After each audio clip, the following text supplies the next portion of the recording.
Hey guys, Nathan here for the Dice Sanctuary. I'm here at Hammer Time, and we got a pretty unique video here. So as you can see, we have the Armourcast Eldar Phantom Titan that came out in 1989, and then we also have the Forge World Phantom Titan that came out just a couple years ago. So this is going to be a comparison video, and let's get to it. So both are made out of resin, although the Armourcast is made out of a harder resin. So there were less pieces that aren't warped, but with the Forge World there was a ton. So the Forge World resin I think is more detailed, but nevertheless they're both cool. And they're also, the Forge World one is also taller. I believe this one is just over 25 inches tall, so this would probably be around 23, 24 inches. And he's also kneeling, or his knees bent, as you'll see in a second. They both have the same loadouts as well, the pulsar and the D cannons. And obviously there's also better sculpting and design in the newer one, in my opinion. But the Armourcast one is just classic. So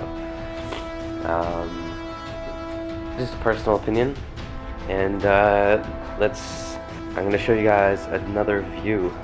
So here's a side view of the two Titans back to back, and so as you can see there, this one is standing straight, and the Forge World one has a bent knee, and it may look a little awkward, the Forge World one that is, because the thigh piece is a little bit bent a little farther back than I hoped.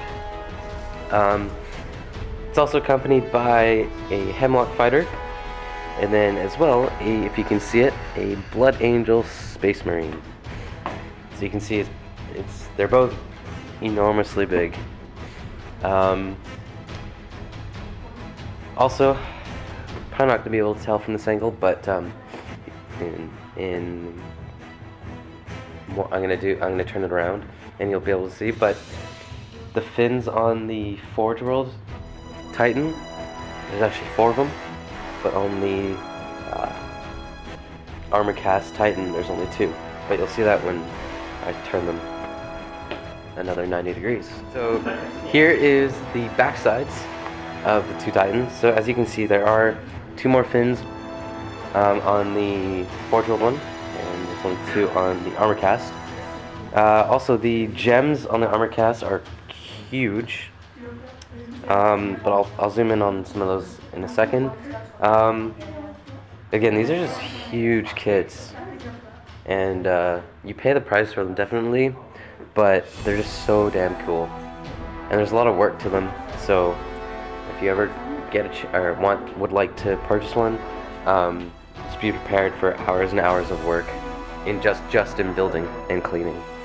So let's zoom in on some of these. Here is the backside of the Armourcast, and as you can see, the gems are huge, but there's still a lot of detail within the model, and I guess that's just resin. So it's a really nice kit, especially for its time, but I think the new stuff is better. Here they are, face to face. Okay, so as you can see, some of the pieces are off, and I have magnetized some of these pieces, such as the gun. So the gun is magnetized, or both guns anyway. The head from the Forge World one also comes off. There's a mechanism that allows you to tilt it up, although I just took it off because, for simplicity's sake, and the mechanism didn't work for me.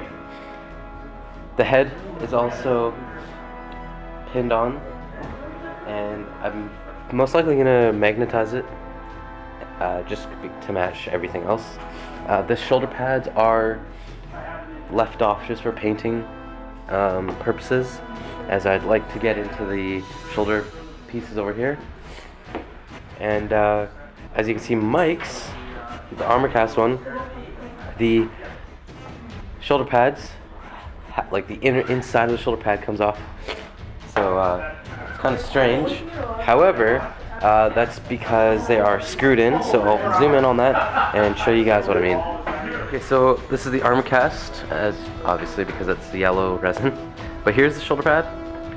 So the inside of it just glues on into these pegs and holes, just like so. But if you remove that, you can see there's a screw. And that screw actually screws in the arms, and you don't need gluing. Although, personally, I would. Unless you want to take them off for transport. I think that's really interesting because you don't see that anymore. So I guess it must have been some sort of old school type. But this was way before my time. So overall, I prefer the Forge World Titan. And that's just because it has more of a modern look. And the look that I think the Eldar should have. But obviously the Armourcast is definitely the classic, and it's still very, very cool. But I just prefer mine, obviously. So yeah, thanks for watching, guys. This is Nathan from the Dice Sanctuary, and happy wargaming. Pew, pew, pew, pew, pew.